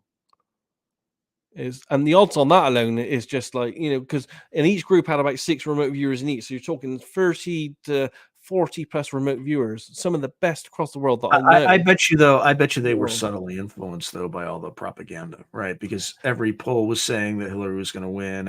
It's quite possible, but bearing in Their mind at the time subconscious was probably. Oh yeah, that's true. They they wouldn't don't know. know they're working they don't Yeah, know they're working a future who's going to be president target. yeah, that's fair. So it just might again, it was just too weird to be coincidental that everyone got it wrong. Although I think I did see a video where you guys did predict. So maybe it was Naeem who predicted that, and it might have been you too that had like Trump giving a speech or something like that. Yeah, I don't know. As I I said, know you've done so many. I know you've yeah, done so all many. rolled into one, and I'm not now saying you that's what Chris factor in. Robinson saw. I'm just I do have I have to be honest. I do have a. I'm not going to say with who because they won't. They might see this show, but I do have a project out there with several remote viewers out there to see if they can determine who's going to win. The next US election one. But as I said as well, I'm doing this for the past probably 10 years or so. We have a terrible track record of predicting that one. Okay, so going back to this numinous event, like sort of what? So you have the nuclear aspect Yeah, potentially. and it's bearing in mind, I'm talking about data here. We got a lot of stuff through future forecasting group, and it was tied to the stuff that was happening in Palestine. Although we didn't know it was Palestine at the time, we just knew that something was happening within weeks. But then we had greater stuff as well. So it's not just my data. So there's like 5. I'm kind of giving a summary of 5 remote viewers' data here, Right. And it wasn't even that wasn't even the target. The target was meant to be looking at something in the future, but we all got kind of like waylaid over here, and it didn't just happen once as well. The taskers, once we missed the target, we all got the same thing. The taskers come back to us and said, "Okay, you all went off wrong." They reworded the target and they said, "Okay, go back to it." And they gave us. We didn't notice, of course, but they gave us the target again. We all went to the wrong place again, but it was the same wrong event, the numinous event, and then it happened a third time as well. So the odds on that happening was this just doesn't happen. So we knew it was something very strange and something very big and important. And most of all five of us did report things like ash clouds, falling kind of radiation, all that kind of stuff for a future based event. Okay. In terms of anything on Russia, Ukraine that's worth mentioning. We I don't think it was part of the same project, but we've worked other projects in the past looking at how safe the area of Hawaii would be. And we did have some indicators then. Again, it's looking so far ahead in the future. But we did have some indicators that there might be some kind of military action from the Ukraine-Russian area that would impact the US in that side. But that In was Hawaii? yeah. Do you think that had anything to do with the Maui? Well, Fire? I predicted that. I actually sketched and drew that whole Maui burning down thing a year before that happened. Yeah, because as part of that thing when they were saying, because Dick lives in the Hawaii area, and our team were like, okay, look ahead a few years to that area to see if Dick's going to be all right living where he is. I didn't know that. I was just given a target, and my target described a coastline, and the entire city coastline was burning down. And I drew the coastline and everything, and then a year later, the Maui thing happened with the exact same coastline that I drew burnt down. The only thing that wasn't reported too much in the official press that I reported in my RV data was that I felt that it was a beam weapon that actually caused the fires that burnt the city down. Yeah, it could be like a particle beam or a directed energy weapon. But I could give you the RV session on that, and you would actually see that the sketches of the coastline that I did with the port on the coastline and everything absolutely mirrored 100% the coastline that burnt down a year after I did that RV session.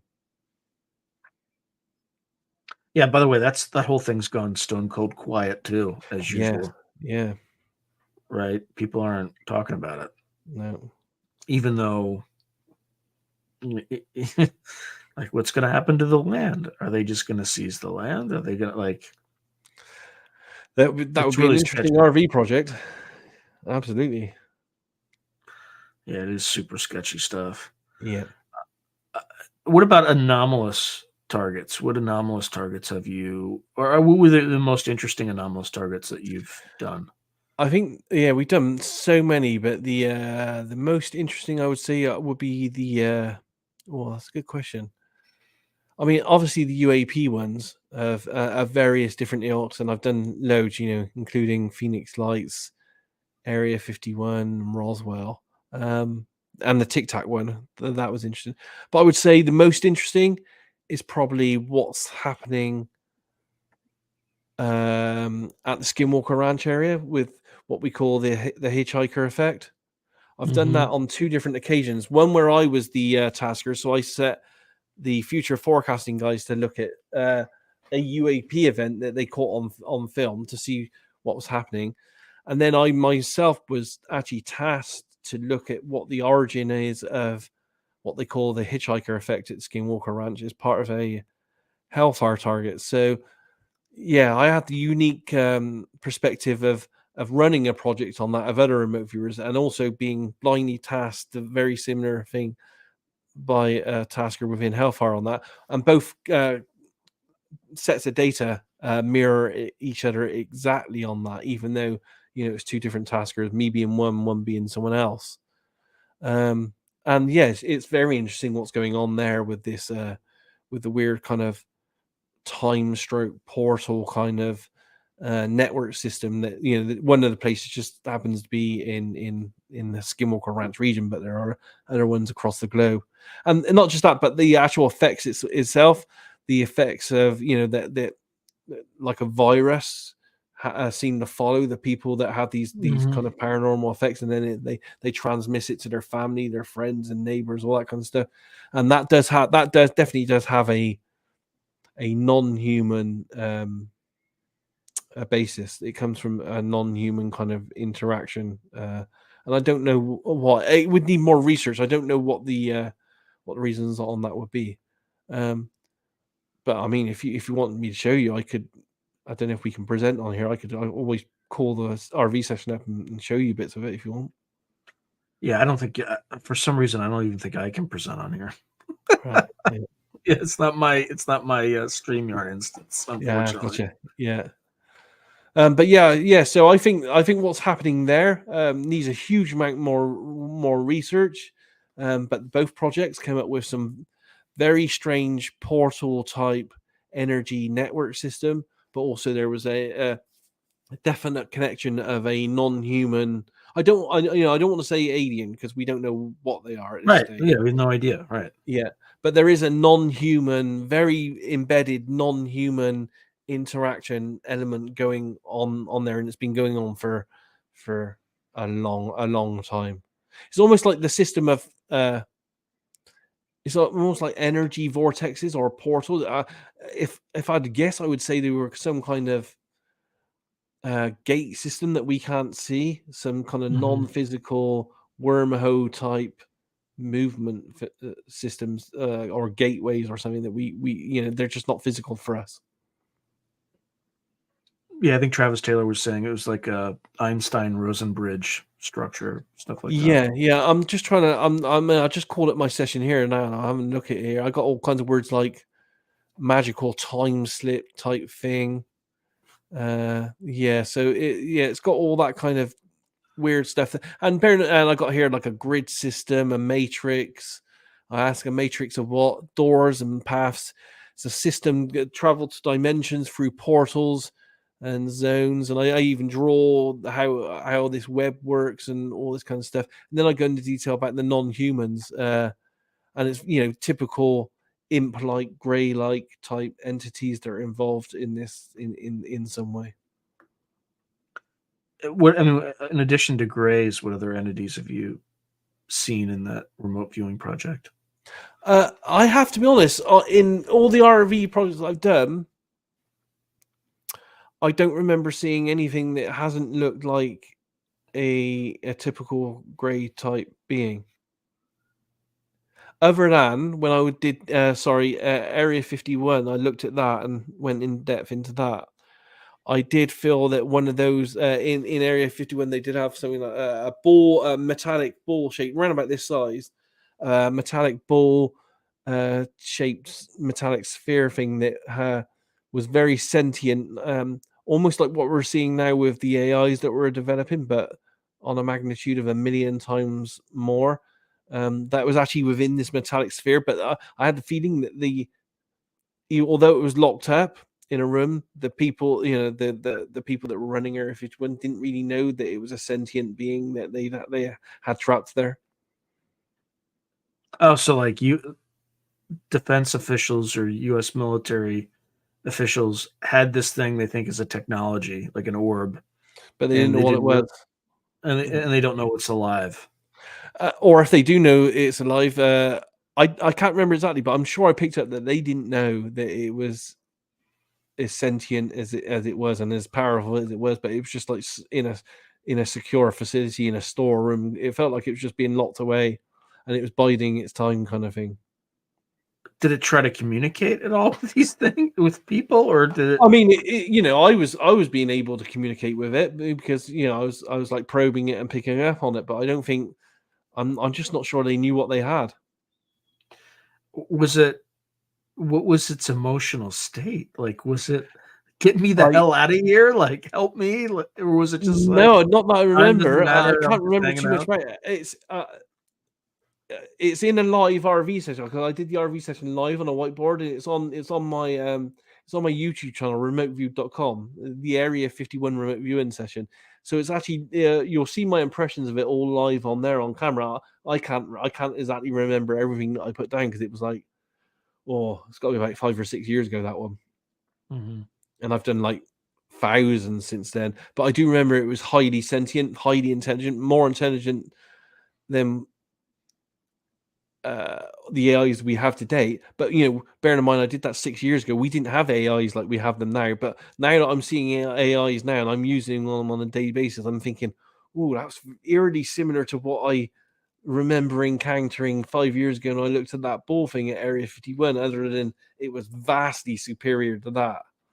And it was essentially locked up in some kind of like almost like some kind of storeroom type thing on a shelf kind of thing that they don't know what they got.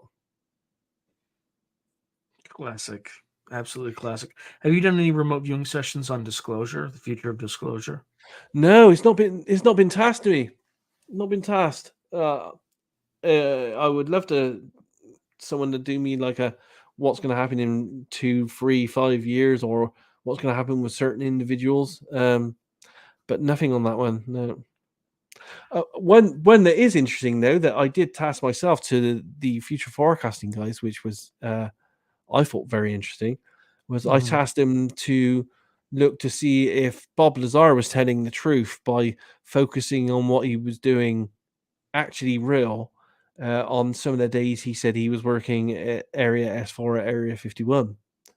And the guys came back with lots of stuff about an underground facility, military stuff, non-human craft, and all kinds of stuff like that, and engineering and stuff. So their RV data seemed to mirror the story that Bob Lazar said he did at the time he said he was doing it, which I found very interesting. And we did all this as well pre-Grush and all of his revelations about yes, there is a crash recovery program. Yes, they are back engineering. We know where it's happening and all that kind of stuff. So we did that several months before Grush came out as well. So that was interesting. We're just biding our time now to see if we get even more feedback over the next few years on to validate or not Bob Lazar's claims. Now, in these documents that were recently released by Arrow, the Kona Blue proposal, there's mention of something called remote communications, and it's related to remote viewing. I mean, it literally says remote viewing and remote communications. Are you familiar with that terminology and what that might be, remote communications? No, but it's very much possible. I mean, in the early days of the SRI program, Ingo Swann and several of the other psychics went down in a submarine to the bottom of the ocean, and they were running communication experiments then to see if they could psychically give answers to then that would then be used strategically to make decisions. Even though they were within a vast ocean where no ELF or anything like that could travel and stuff, and that they were successful at communicating things back then. So it wouldn't surprise me that it was going on. And also, there were some McDonnell Douglas documents that have been found. They were found in a barn or some, and it relates to some experiments in the 50s and 60s where they were looking at UAPs and how UAPs worked, and they then started talking to abductees and people, experiencers and stuff like that. And they were talking very seriously in these McDonnell Douglas documents about how the best way to communicate and work with the craft and the occupants would be using psychics and remote viewers. So it doesn't surprise me whatsoever. In fact, I've said this many times that getting someone like myself or people similar to myself, that would be the way to go to crack the communication UAP problem. I guess they're doing that behind the scenes in special access programs. I haven't heard anything about it, but I guess I mean, it'd be crazy if they weren't. But Yeah, I guess I mean, the problem they have it's in the is Kona Blue documents, so it sounds like the problem is though, the people that we know are really good at this, is less than 1% of the world's population. I mean, it's still probably hundreds of thousands of people out there that are good. It's just trying to find them under the right circumstances, make sure they've got the right clearances and getting them to do this. But yeah, it's the perfect way. Well, and just from myself, from being tasked to look at these kind of things over the years, Roswell, as I said, Area 51, all this kind of stuff that has UAP interference, I would say. There is no verbal communication that goes on in any of these cases anywhere. And from my research of reading many books and on this over decades now, anyone that has an interaction with an alleged non-human, the interaction is always telepathic in nature. It is not verbal that happens. So psychic people are the best way to go to try to get this communication chain working. Well, there's 8 billion people in the world, so 1%, you're talking 80 million people. Yeah.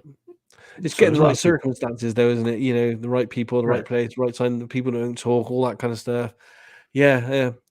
I'd be very, very surprised if they're not doing it. Because we know, you can clearly see by the way that they're fighting the disclosure, that they're absolutely lying about all this. And I would have thought it's probably not even government owned now. It is under special access projects that have been filtered out to companies and so forth. Mm-hmm. So it's far removed from it, the intelligence government. It's probably not even called non-human in communication. It's probably got some kind of weird word to it, like I don't know what you'd come up with some kind of boring word to talk about what it is and that kind of thing, because that's how I would do it. But I'm absolutely convinced that that's the future. And I'm still surprised that none of the people out there that are running, because there's some very serious UAP researchers out there right now. I don't know a single one of them that's approached any serious remote viewer and said, how about trying a properly controlled scientific communication program? Yeah, it might be because they don't want them to be able to do that. Right, that it exists and they don't want people to be able to. But to your point about coming up with some seemingly anodyne and boring terms, you can see they're rife in the Kona Blue documents, right? Yeah. They don't say time travel. They don't say they were investigating time travel. Absolutely. They say they were investigating temporal translation. Yes. Yeah. Right, Yeah, which very is a smart way. revealing documents. Those were very, very revealing. Yeah, and as you know, I'm very connected in the remote viewing world, and I have to be careful how I say this. I've had two what I would call very solid confirmations from very connected, knowledgeable people that there is an ongoing remote viewing program. I don't know if it's anything to do with communication. But I do know that I've had it confirmed that there's a very solid Intel-based remote viewing program that's still in operation. Yeah, I mean, I think Lou Elizondo claims to have been taught remote viewing. He does, So, yeah. and that was after the official program was canceled, quote unquote, Stargate. There's something else that I found interesting in those documents too. I can't remember exactly how they framed it, but effectively it was investigating remote viewing countermeasures. Are you familiar with this? I've tried looking into it myself. And I can't find any. There aren't any that we know. Your colleague Edward Reardon experienced something like that. Did you tell you that story? People claim to, and I've heard other people claim to as well. But I need to see kind of physical kind of evidence kind of guy. I've never encountered a target yet that I haven't had access to. Yeah, well, he broke through it, but he kept hearing like music, and it's almost like the technique right now is to mask a highly energetic target with even more highly energetic activity, right? Yeah. So music, trauma, whatever, just put something there. Yeah, I'm sure something's possible. And I'm sure that if they wanted to, they could stop us looking at certain places by creating like those numinous events, those energy motion events near to the target, but not actually at the target to kind of, so our subconscious go, ooh, look at this over there, that's sparkly. Yeah. So I'm sure that those in the know probably have created mechanisms to try to distract us. Again, I haven't seen anything solid on it, document wise or evidence wise, but it's very possible. Yeah, it's not something they would want to share. Yeah, and I don't know if you're aware of this, but I published probably about a year or so ago a document from Ingo Swann where he went to the moon on a second kind of journey to converse with non-humans that were on the dark side of the moon. And he talks about, he met these life forms there, psychically met them, I should say. And he talks about how they had two different types of telepaths. They had a defensive set of telepaths that were there to stop people from, like him, from incursioning on the moon and having a look. But he also talks about how they had an offensive set of telepaths. He didn't go into detail on what they were doing, but if that is the case, where did he talk about this? Like what book? It's not in a book. It's in a remote viewing session that I published in my remote viewing magazine. That's the only place it's been published. His initial journeys to the moon were in his book Penetration, which he did on behalf of, he alleged, the American government for some kind of intel agency. And then several years after that, he went back on his own reconnaissance with Bob Durant as his monitor. Bob Durant was like a ufologist and one of his students at the time. And I published that remote viewing session in its entirety of him going back to have more conversations to see what they're doing in the magazine, which people can download for free if they want to have a look at it. But as I said, he talks about encountering two different types of telepaths, non-human and telepaths, defensive and offensive. So it makes you wonder what the offensive ones are doing. Did he discuss what the offensive ones were? No, he just said they were two different types. One was a defensive mechanism, and one was an offensive mechanism. I mean, remote viewing is by its very nature offensive, right? Because you're projecting yourself outward and you're gathering intelligence, right? Well, whereas defensive is preventing people from doing that. That's I class remote viewing. I'm not saying when I say offensive, it has connotations that it's aggressive and things like that. Just think positive. Yeah, you're doing something. It's being passive. Defensive is your. Oh well, because I've never seen any evidence yet that I'm actually, or any remote viewer actually travels anywhere, or any travel occurs in any way. I think all the information from the universe, the entire universe, is actually everywhere in the universe, so it's within us. So the information about the moon and Mars is actually within me, so I'm not traveling anywhere to get it. I'm just tapping into it instantly. Right, but you're projecting your consciousness outside yourself to. No. Well, I guess you say, yeah. Yeah, I need to listen. I need to listen better. Like me and you are connected. Right. Even though there's physical space between us, me and you and everyone else in the universe is intimately connected. So I can get all the information about you, remote viewing wise, without going anywhere, because It's like all.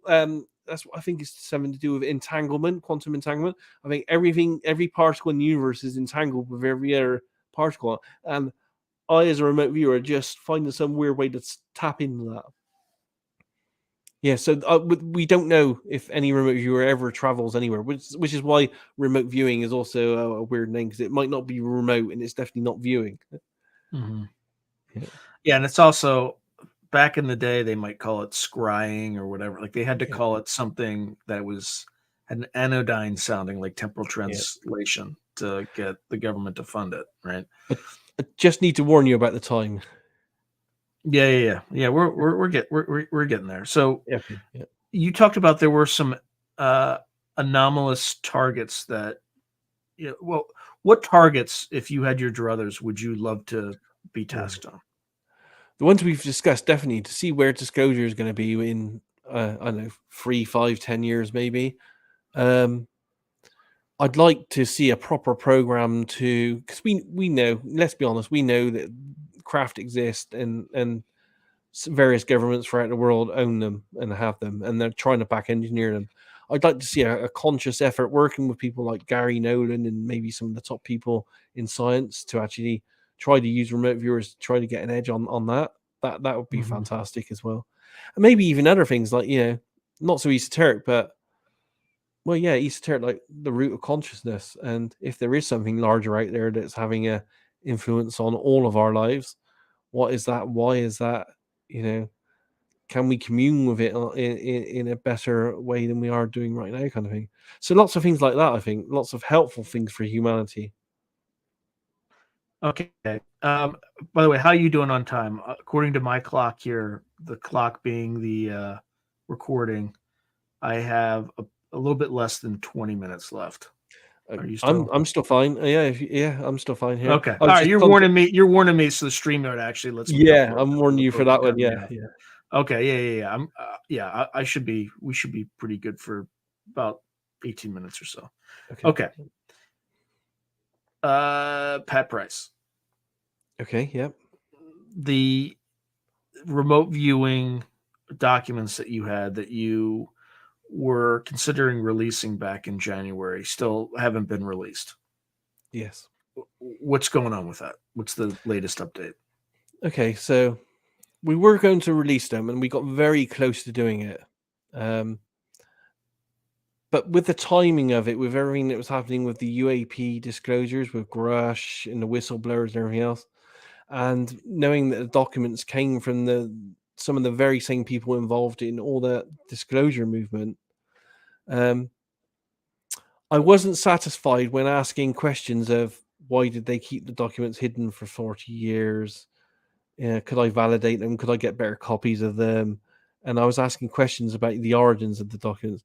I didn't get the answers that I felt gave me a warm feeling inside. I had a niggling kind of intuition, kind of feeling that maybe we were being played in some way and being manipulated to put these documents out there to cause a certain scenario situation. So I personally got cold feet on it, and I thought I don't want to play that game if I don't get confirmation that I feel I needed. I didn't want to release documents because when they will be released, I know that a person, Skip Atwater, is probably writing a book about the entire whole project, and he will probably put them in that. I just felt that I didn't want them to be out there right in the middle of this disclosure situation to add more negativity than I keep seeing out there to Mm-hmm. what's happening with that. And I have to be honest. Doing all my research all these years, yeah, there's a lot of negativity that's involved. If they are abducting people and manipulating them and implanting them and all this kind of stuff, that I class that as being very negative. The humans aren't invited to be involved in that on some level. So I do feel that there's lots of negativity out there. But the documents from Pat Price go even worse because I have to be honest, they do talk about UAPs being involved in killing and farming and mutilating humans in some of the documents. So I didn't feel that it was right to put that out there right now without me having enough of a background to do so. And I felt that if other people wanted to, then I would leave it to them to do. I'm happy to talk about it, but I'm not going to. And it had names in there as well. Like the Right. documents do name that every facet of human society. It goes on to say is being infiltrated, and it goes on to name schools and universities, departments in government, religions, and people within religion positions by name. So, and it's almost like doxing people. So again, without credibility, I didn't want to. I don't want to be the person that does that. Now, the infiltration that it talks about, is this something that was relative, according to the Pat Price document, was it something that was relatively recent infiltration, or is this something that's been with human society for thousands of years? I would say with thousands of years, but when he looked at it in 1970 to 1973. So the positions he talked about would be related to those years. So he actually names positions. So you could quite easily go online and see who held that position in 72, 73, and then say, okay, that person's. I don't know how you class the infiltration. I think we'd have to discuss that. One of the people doing the research says that they're essentially non-human. Um, I don't know if there's enough to classify that at this stage.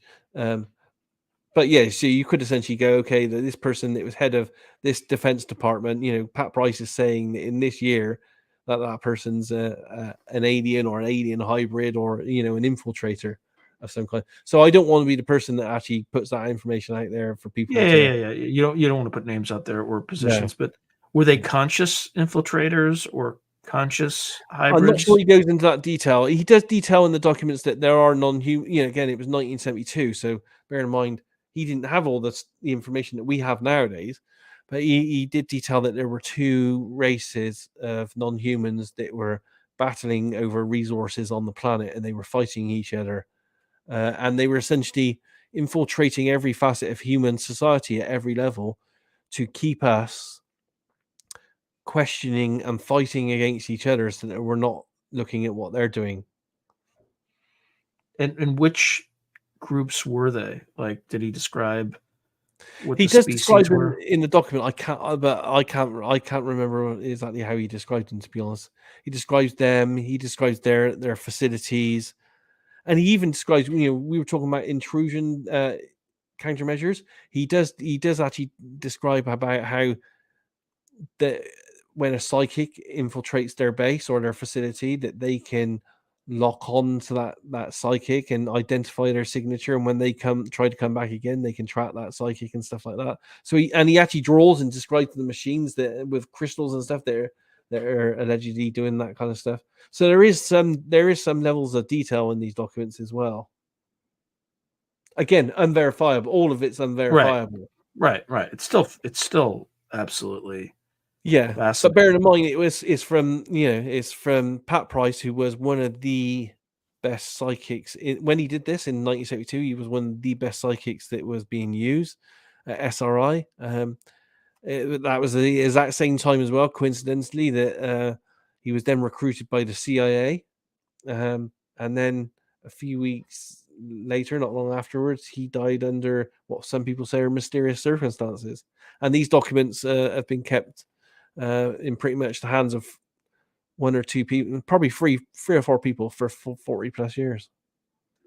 Now, when you asked questions about this, what answers did you get that you weren't satisfied with?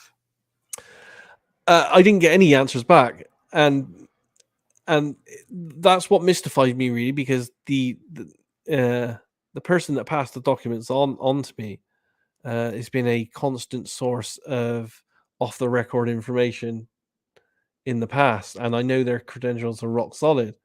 So when I said, okay, I need verification on some of this stuff, I need to know the context and the background, and I didn't get anything whatsoever, not even an answer. That's when I start getting a bit, I'm not going to say it over here. I'll tell you afterward. I have a pretty good sense of who this person is. I don't know why, but I have a good sense. If I'm wrong, you just tell me I'm wrong. But I'm not gonna. I I'm not may have gonna say even mentioned their name in the past as well when I've talked about this, but yeah, I'm just not doing it right now. Yeah, no, I don't Yeah. recommend that.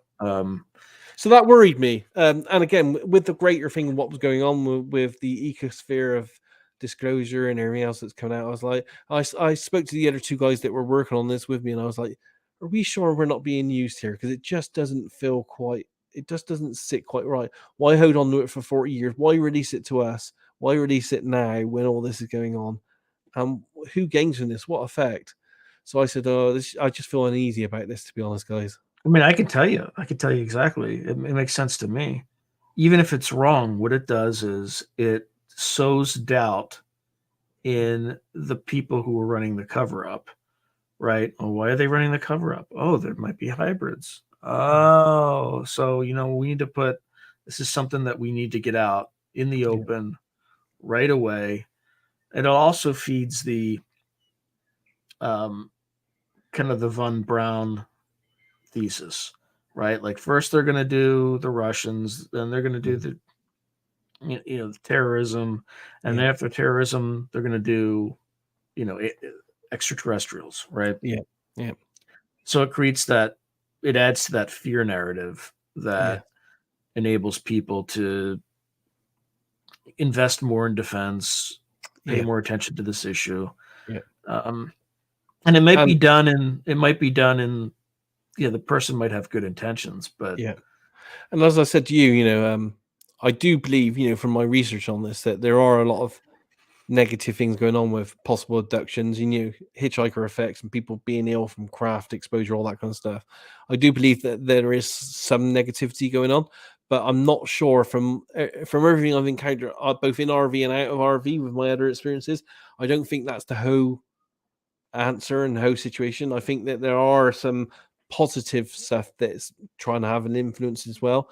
It's just that I was just worried that I was being manipulated to take it down a certain route, which I wasn't prepared to go, even though I do know that there is negativity out there with this. Yeah, I mean, if it was all negative, we would be Yeah. apparently in charge. I say apparently because it's not Yeah. necessarily apparent to me that we're in charge. Yeah. Okay. So is this something that you might release later, or you think Skip Atwater is going to be the one that? I think Skip Atwater, as I heard, he's writing a book because he did some of the first RV sessions and exposure of this whole project. I believe he's writing a book, and he's probably going to put the documents in that book. If he doesn't, then me and the other guys will probably just put them online somewhere and just have blot at it. out Say, the name, yeah, blot out here the it is. names and positions. We can't confirm any of it or anything, but you have to make it your own mind. Because I am a person that does like to put as much out there as possible. It's just that I didn't feel it was right. It just didn't feel right at this time right now.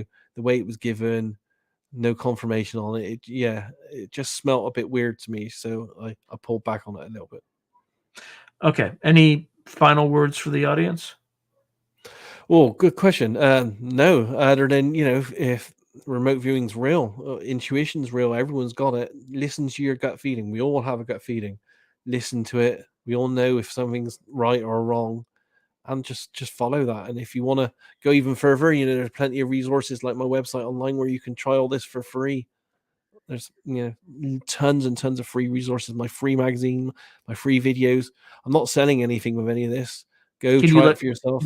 Can you let the audience know what the website is and the name? Yeah, my main website is called remoteview.com. The remote viewing channel on YouTube is called remoteview.com, and there's thousands of hours of interviews on there for people to watch for free as well. And the free magazine is called 8martinis.com, and there's 16 issues going back something like 12 years with hundreds of remote viewing examples and news and tips on how to remote view as well. Why is it called 8 Martinis? It's called 8 Martinis because, and that comes from Ingo Swann, where he did a remote viewing session that was so good. I'll read it like this. It's an intelligence community in-house term for remote viewing data that was so good that it cracked everyone's realities, so they had to go out and drink 8 martinis to recover. And is that who came up with that term, or is it just? It came from Ingo Swann. I think he heard one of the intelligence people talking about it. Yeah. Okay. Well, my friend, as always, it is a pleasure, and it's been great. if you do need targets, I'm happy to assign plenty of them, but I know you're super busy. Yeah, we should talk. We should actually do an episode at some point where we I give you some targets, and then a few months later, a few weeks later, we come back and just talk about it. But I know you were super busy, so I haven't I know we kind of discussed that loosely, but I haven't pushed it because I know you're so busy and you have. Yeah, no, I'm busy, but I'm sure we can do something, months in advance, and I can gather a few other people that need some practice targets as well, that have skills, and they can do it ad hoc on the side as well. Yeah, so I'm sure we can come up with something. All right, so for folks who are just joining at the very end, you're listening to Through a Glass Darkly Radio on United Public Radio, and I'm with Daz Smith, and we are wishing you a good night, Godspeed, and have a wonderful, current week, because this will appear on a Sunday night. So thank you, Daz. Good talking to you again. It's been great fun as always.